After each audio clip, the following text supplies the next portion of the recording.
I don't know if anyone really expected Concord to do well. I think that after the beta period, I didn't really think that there was not much hype generated out of it. But I think we should ask the question: where did Concord go wrong? Brad, what do you got for me? You got to pay for it. I like honestly, there's just too much competition for a no known like a unknown IP to have a live service like this and expect to charge for it, right? I just don't see that model working with pretty much any game without a backing to begin with. Did we expect it though to like die this quickly? I mean, literally, because if you think about it, I mean, I think Foam Stars is still going on, and Foam Stars went from not full price, but $40 to free to play, and then Destruction All Stars is still alive somehow. I know the servers are still up. I think the last time I saw like one person was playing, it might have been like a developer, but this game died so quickly. I was shocked. I mean, I don't know. It's been a while. I think the last time Sony offered refunds for a game was Cyberpunk. So they're not only offering refunds on fucking PlayStation, they're offering refunds on Steam, which Good. blows my mind. Yeah. So my question also is now, does it resurface later? Because I had a thought. I said I was on Threads and I was like, there's three things that are probably gonna happen. I said either it's gonna resurface and get retooled, so that's free to play.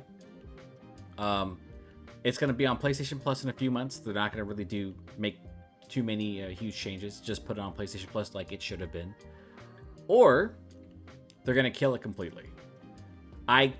The likelihood of them killing it completely would be shocking because I don't know how much they put into this game. I would say probably it's a decent sized budget.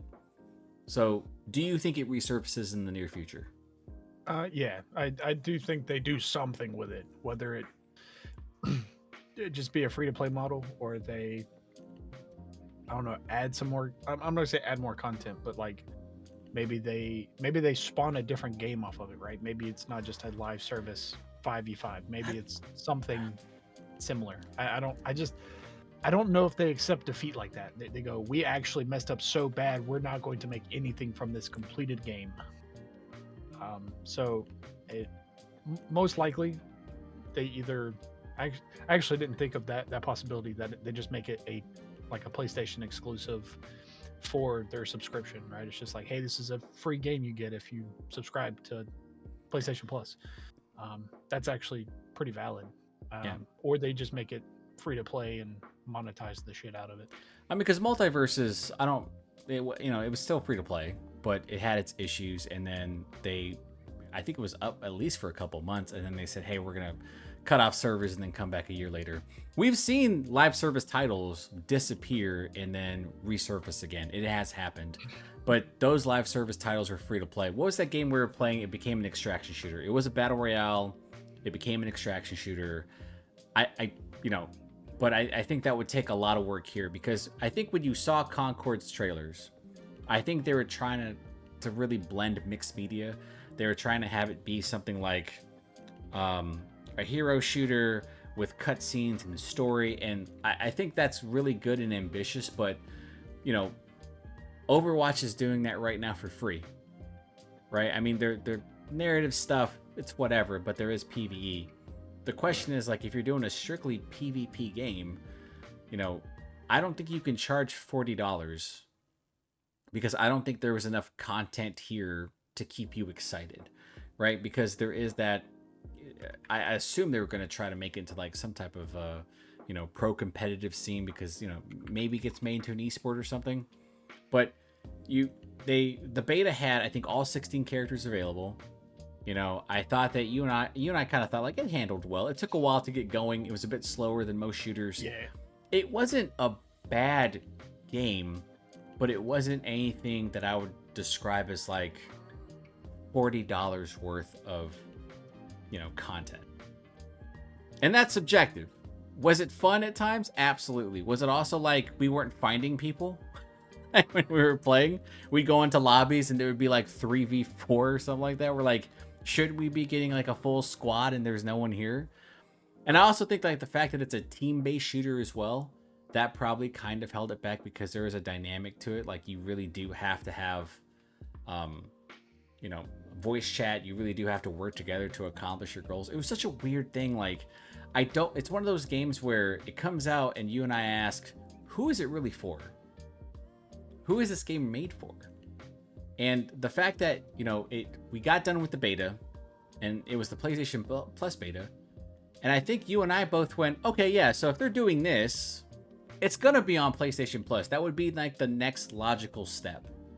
And then we got past the PC beta, which I did not participate in because I was kind of trying to think down with the game at the time. And then we found out that Sony was like going full steam ahead. And we're like, wait, are you really gonna go into this charging $40 for a live service title? Like, I've seen some people tell me that, like, online, I've seen comments that people are burnt out on live service games because there's an investment that's involved, like a significant time sink into some of these games.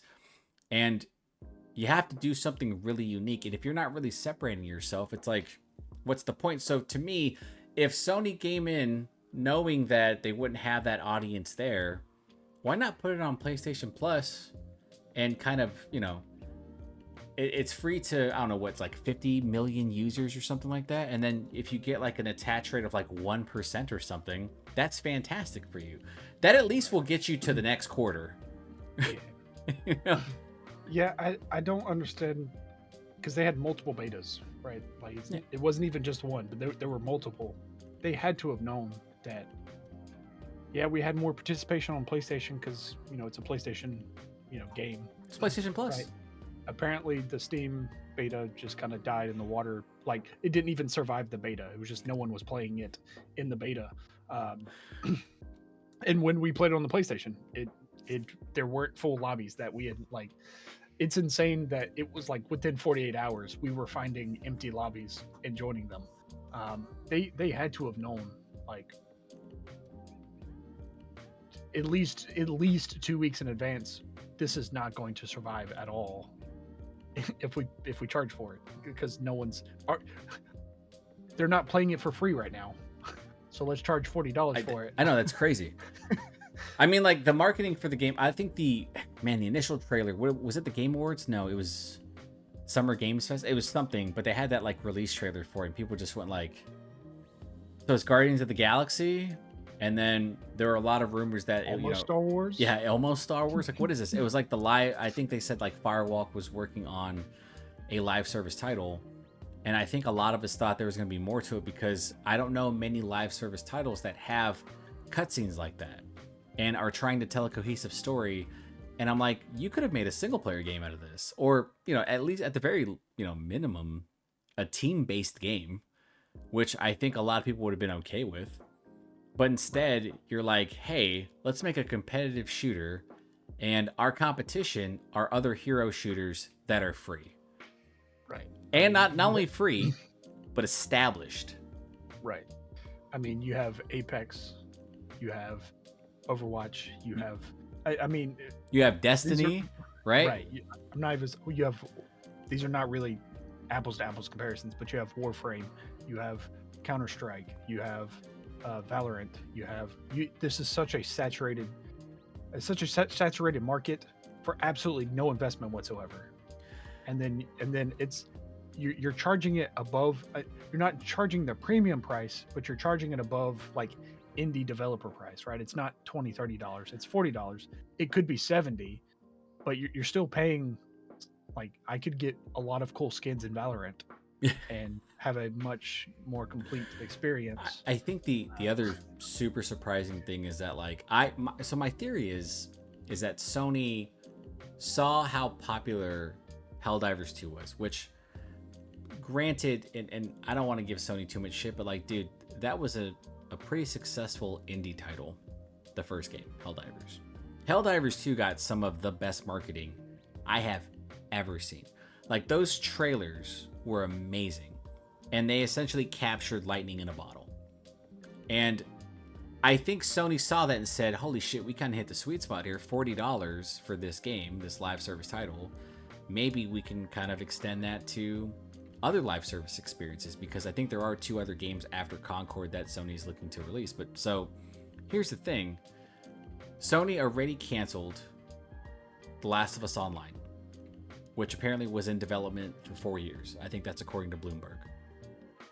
Now, Concord is a massive miss. There's like no denying that if Concord had just survived a little bit, if it had gone on PlayStation Plus and it had just done just okay, I think even though people were memeing about it and talking shit about it, it would have been like, look, Concord is still here. It has survived. But you pulled the game within 2 weeks. Like just around 14 days. The servers go down on September 6th. To me, I wonder if Sony's sitting there right now and going, holy shit, should we reverse course on like live service titles? At least in the sense of, are we charging people?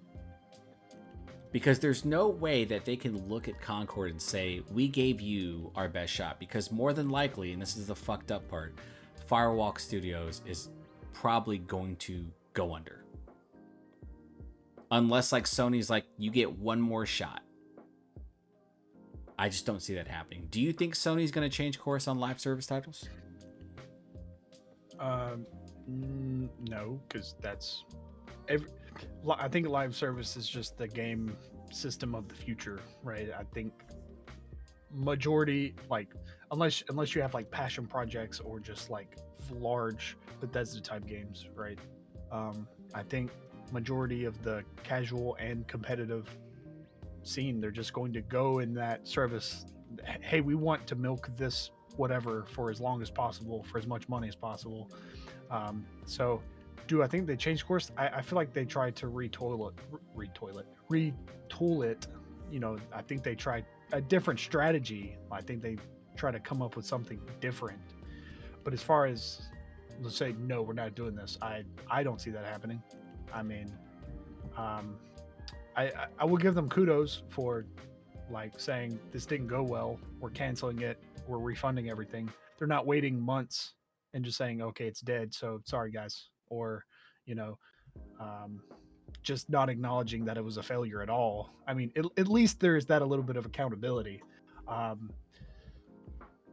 There was a game that Sega was trying to pull out, and they had multiple betas. Oh, is it that top-down game, right? That top-down kind of battle royale? No, Oh. it was like the Hyenas. zero gravity. Yeah, this is the zero gravity. Yeah. And I was like, this is fun. This is different. And then I thought they had. I got accepted into the technical test, and they canceled the game the next day.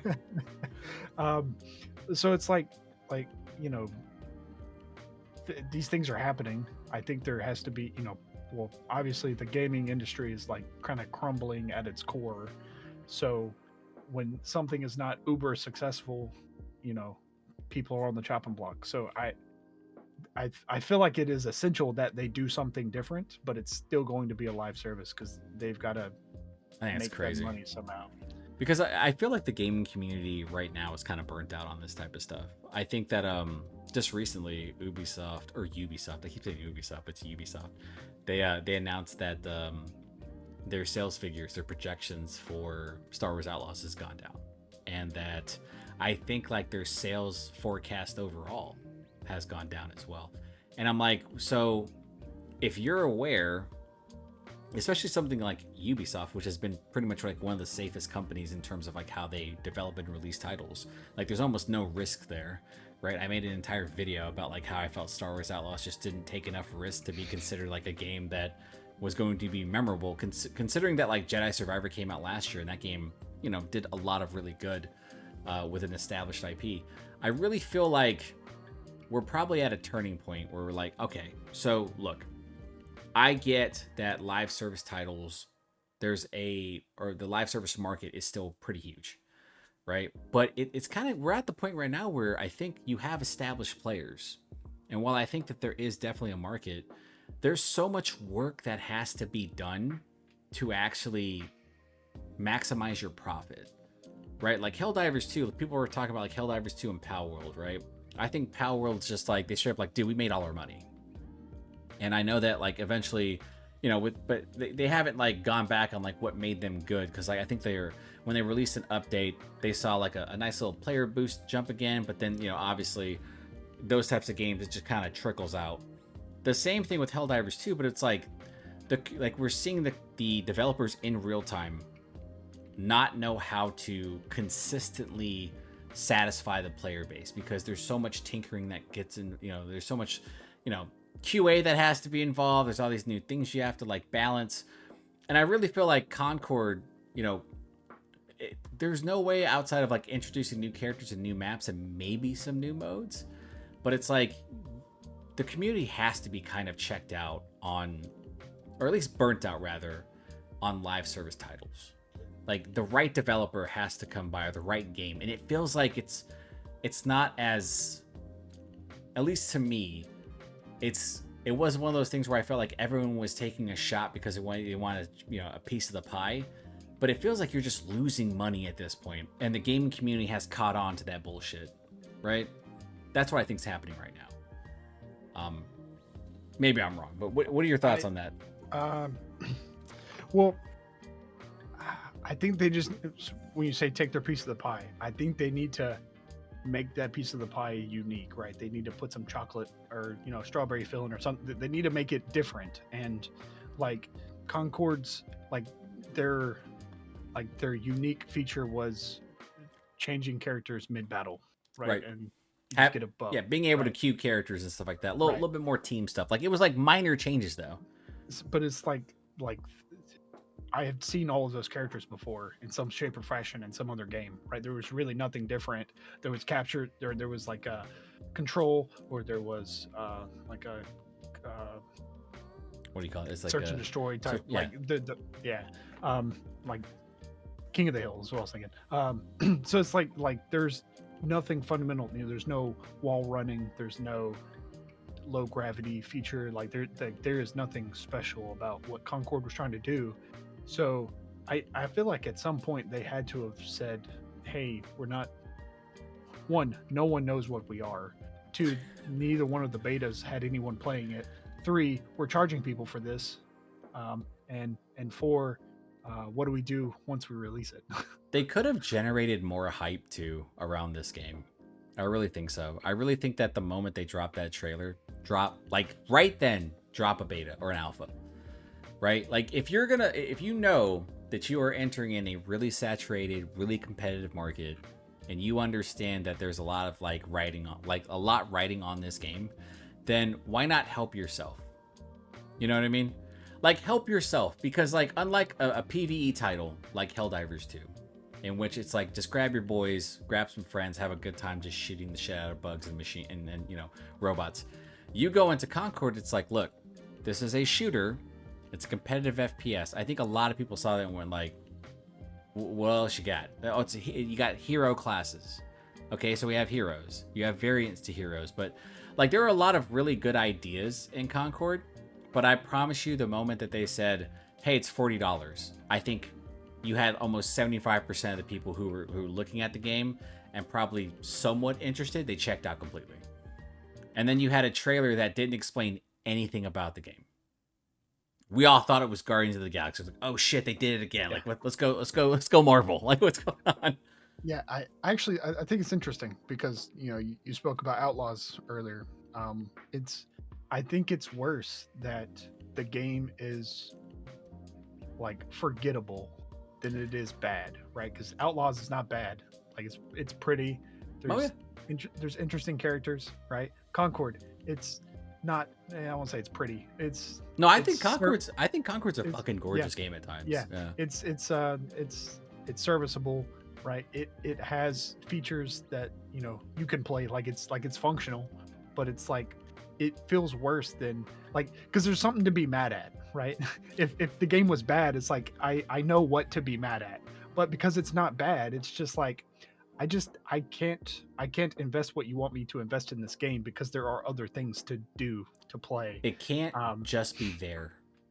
That was ultimately Concord's biggest problem. Like you were there, right? That, I mean, it's fucked up to say that. It really is, because I know that game development's really tough.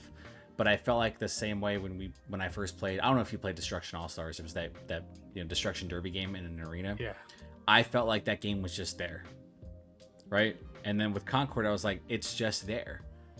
You have the makings. You're probably looking up Destruction All Stars. You probably have something in Concord that I think like you could have, done something unique with.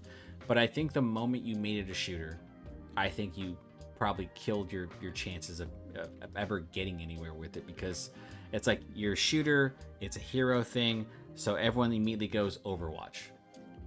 It's $40 and not free to play. Why would I play your game over Overwatch? You need to tell me. Oh, it's a PlayStation game? Great. So why isn't this on PlayStation Plus? They put Quidditch. They put Quidditch on PlayStation Plus, man. Like, what the fuck are we doing here? And the fact that Sony had the data, and you brought this up. Sony had all of this information from the betas.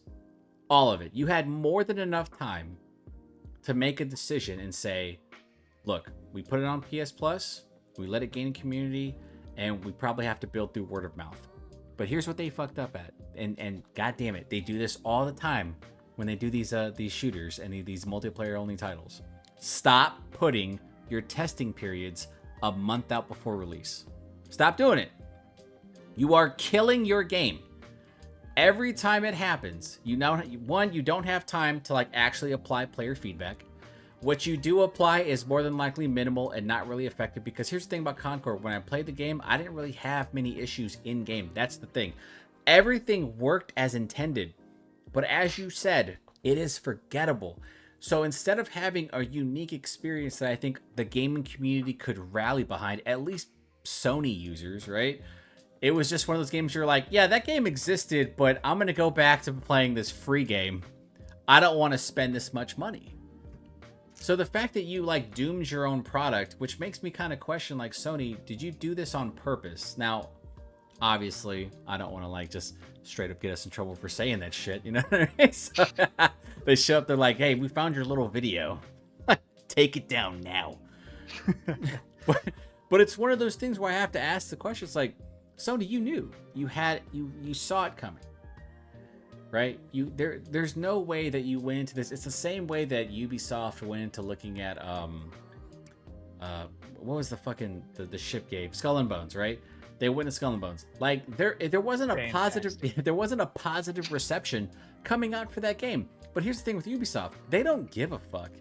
I will give them credit for this. They will back every single game in their catalog. The fact that Sony didn't is a bad look. And Sony can say, oh, it's a product thing. We didn't feel like they lived up to stuff. I think Sony just made several miscalculations in terms of like marketing, in terms of pricing, all that stuff. And then it ultimately came to the point where they're like, it's not going to be profitable. We've lost a lot of money in this. Maybe we can sink more time into it to get a re-release. But I was kind of confused too. I thought the game was going to be in early access. I was like, oh, okay, yeah, they're going to add to it. Maybe there's things that are going to change. You know, you're going to add new cutscenes and new story moments. Well, maybe we're looking at like an early access title. Instead, they're like, yeah, man, $40, buy it or fuck off. Buy it or don't. Buy it or don't. I don't care. Yeah, we don't give a shit anyway. Put it out in the yard. What do you want me to put it? Put it next to Days Gone so people can start asking for a sequel. And then we're here before the people come out and say Concord was underrated. For those of us who played it, this game deserved a sequel, guys. This game deserved a chance. Like, I honestly think Sony, if you had just admitted, because I told you I expected the game to be on PlayStation Plus. I really was like, it's going to be an August offering. Sure. Right? I think you're going to probably get like a couple, people to buy into it, play it, maybe hold an event to kind of get people hyped for it. They did none of that shit. They were just like, yeah, fucking Helldivers 2 worked. I'm like, yeah, but if you look at the trailer for Concord, people were like, oh, God, that doesn't look good at all. Doesn't look like it's going to excite me. Honestly, okay, so actually I just thinking of this, it's a terrible view if they take this viewpoint, but it's maybe they saw the writing on the wall before the betas, right? Maybe they were like, we want to charge full price for this game, but we know we can't, and we don't feel like we have the player base to make it free to play, so let's just cut it down the middle, see what we can get, and get out. Now I don't think that's what happened, because that is horrific. Yeah, maybe I'm thinking maybe they tried it and they were just like, okay, that was an epic failure. Now we're going to backtrack. I don't think that's what happened. But maybe that's just like it was just like, hey, let's just see if we can get something and then move on. Right. But I think it was so bad, they're like, we can't do this. And Like, they did it in the middle. Here's the thing, like, and the NCAA 25 came out. You had other games that were like releasing within this window. I don't think it's releasing soon, but you got Marvel Rivals. Yeah, coming out in the end of the year. It's free to play. Like it's fucking insane that Sony saw that. I think Sony had a better trailer for Marvel Rivals coming to fucking PlayStation than they did for Concord. That's insane. That's your own studio, and you set them up for failure. That's crazy. We just wanted to make like a quick video about this, so we'll keep it short. Any closing thoughts on Concord, Brad? Do you like realistically, like, unfortunately for Firewalk Studios, I mean, it's either the end or you're gonna get one more shot at it. What do you think on that? I don't think they scrap it completely, just because of how much. Actually, honestly, I think this is the most hyped the game's been. Like the most talk about. yeah, the notoriety that it gets, that they've canceled the game 2 weeks after it's released. Maybe it's like a Final Fantasy Realm Reborn type thing, right? They come back with, maybe they speed up the pace of the game a little bit. They add some, a little bit more. What's that saying? It's all press is good press or bad. There's no such thing as bad press. Could you imagine some out of touch fucking Sony executive being like, you know what? It's not that bad, boys. It's not that bad. We got him talking about the game now. Now we just like sneak drop it next month on PlayStation Plus. We took the game out of circulation because we didn't have anything going on in October. And we're gonna release this when Call of Duty's when Black Ops 6 releases. It's like you're just dooming the fucking game. And then you do like a deluxe edition, and you get Rocket Raccoon as like a crossover character. Yeah. They were doing the thing where like if you bought the game, you were given like keys to people, like Ubisoft was doing for Rainbow Six Siege Extraction, like the buddy system. Yeah. Jeez, oh my goodness. Yeah, I think it's a shame. But I think it was, the writing was on the wall. You could see it. Like I honestly, I don't want to accuse Sony of like setting Firewalk Studio up for failure, but there's no way that like Concord goes out and Sony just like says fuck it. 2 weeks is insane. I want to make sure people understand that 2 weeks, that is the craziest shit I've ever heard of. There are worse games that are still online right now. Anthem lasted like a couple years, I think. Like EA was like, but here's the difference. Like Anthem, I think, was marketed heavily, and that's why I have to give credit to other publishers, is that they at least like said this game, it may fucking not do well, but we are going to market the shit out of it, and they did, and it ended up selling. But I think in the future, Sony's gonna have to make decisions on live service. And then hopefully Concord can at least come back in some way, shape, or form. And I'm hoping that Firewalk Studios gets a second shot, because this is unfair. It's fucked up. Yeah, I think it's a timing thing, and it's a marketing timing, right? There's like a bunch of puzzle pieces that need to be in place for it to be like Helldivers successful. And Sony was putting the square block in the triangle fucking space. Trying to way too small. But that is going to do it for this video. And if you happen to like the content, please consider like, sharing, and subscribing. Leave a comment below if you played Concord. Give us your thoughts on it. I was going to change the... because a couple of weeks ago, I had made the beta like video. And I put like, it was pretty good. I think I'll just take that video and just put RIP over it and stuff like that. Or gone too soon. But damn. Just bad news. But now we're going to do a Concord giveaway. Oh, now's the time. If this video gets to 100 likes, we will buy Concord for you. We'll pick a random comment. Jesus, no, we're not. That's terrible. Oh, it's funny. All right, this has been Brad and Ken from Pixelated Thoughts. We'll talk to you guys next time.